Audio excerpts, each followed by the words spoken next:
جو بہت گڑبڑ ہوئی ہے میرا خیال سے، وہ یہ ہوئی ہے کہ ہمارے یہاں اللہ کا خوف بڑا جنریٹ کیا جاتا ہے، آن پرپس کیا جاتا ہے۔ جب ایک مولوی 4 سال کے بچے کو بھی پڑھاتا ہوتا ہے تو وہ کبھی یہ نہیں کہتا اللہ سے محبت کرو، ہمیشہ یہ کہتا ہے دیکھو اللہ میں ناراض ہوں گے۔ جب ہماری ماں یا باپ اگر آپ بڑھتے ہوئے بچہ کوئی ایسا گڑبڑ کرتے وہ کبھی یہ نہیں کہتے کہ اللہ میں یہاں برا مانیں گے۔ that is not teaching. This is what is happening to your society. And this is happening اس لیے کہ ہم لوگوں میں سے جو اہل ذکر تھے، یا ہم لوگ میں سے جو اہل جس کو ہم علماء وہ طبقہ کہتے ہیں، ہم نے اپنے منصب کو چھوڑ دیا۔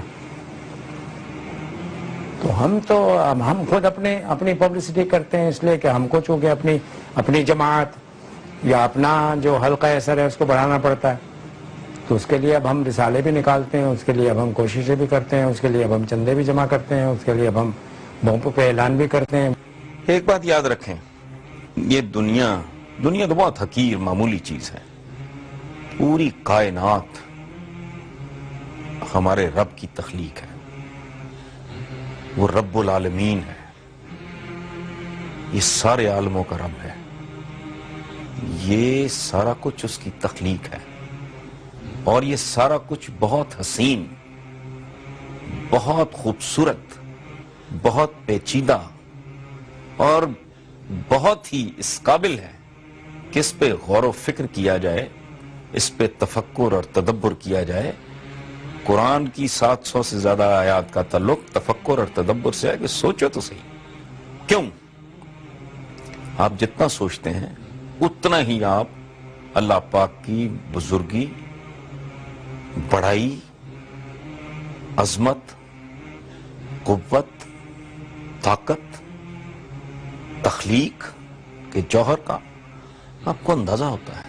اگر ہم اسلام کی صحیح تعلیمات کو ہی سمجھ کر اس کے ہی اوپر عمل کرنا شروع کریں تو ہمارے ملک میں بہت ساری برائیاں ختم ہو جائیں گی۔ لیکن جیسے میں نے کہا، عمائدین اسلام جو ہیں ہمارے، یا جنہوں نے اپنے آپ کو بنا لیا ہے عمائدین اسلام، وہ صرف ایک تصور پیش کرتے ہیں جس کو ایک لفظ میں کہوں گا، تصور طالبان افغانستان۔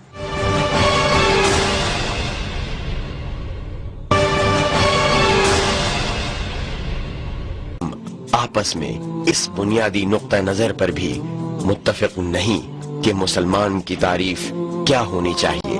آخر ہم اتنے طبقوں، گروہوں اور فرقوں میں کیوں بٹے ہوئے ہیں؟ کیا ہم واقعی رسول اللہ کی تعلیمات سے سبق حاصل کرتے ہیں؟ خطبۃ الوداع میں رسول اللہ نے کیا بات کی؟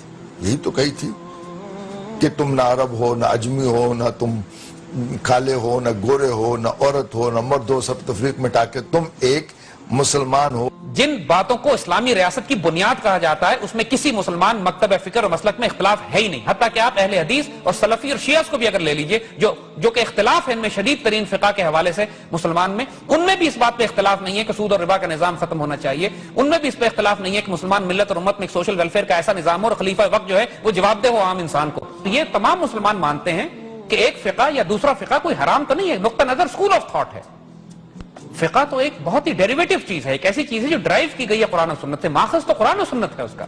اور فقہ تمام مسلمان مسالک، تمام بڑے بڑے امام جنہوں نے فقہ قائم کیا، احمد بن حنبل، مالک، شافعی اور ابو حنیفہ، کسی نے دوسرے پر کفر کا فتویٰ تو نہیں لگایا۔ پوری آزادی تھی ہر ایک کو کہ جس مرضی مسلک کو فالو کریں، جس مرضی مسلک کو اختلاف کریں۔ یہ جب قوموں کا زوال آتے ہیں، سوچیں گھٹیا ہو جاتی ہیں، فکریں چھوٹی ہو جاتی ہیں، اور قوموں کے امام وہ ہو جاتے ہیں جو قوم کیا ہے، قوموں کی امامت کیا ہے، اسے کیا جانے یہ 2 رکعت کے امام، علامہ اقبال کے الفاظ میں، اس وقت یہ بحثیں شروع ہو جاتی ہیں کہ فقہ کون سا فالو کیا جائے گا۔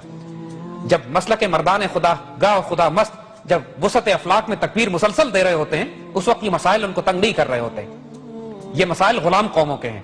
آپ یہ یاد کیجئے گا وہ وقت کہ جب بغداد کا زوال آنے والا تھا، اس وقت بغداد کے علماء یہ بحث کرتے تھے کہ اگر سور بکری بن کر آ جائے تو اس کا گوشت کھانا جائز ہے یا جائز نہیں ہے۔ یہ فقہ کے مسائل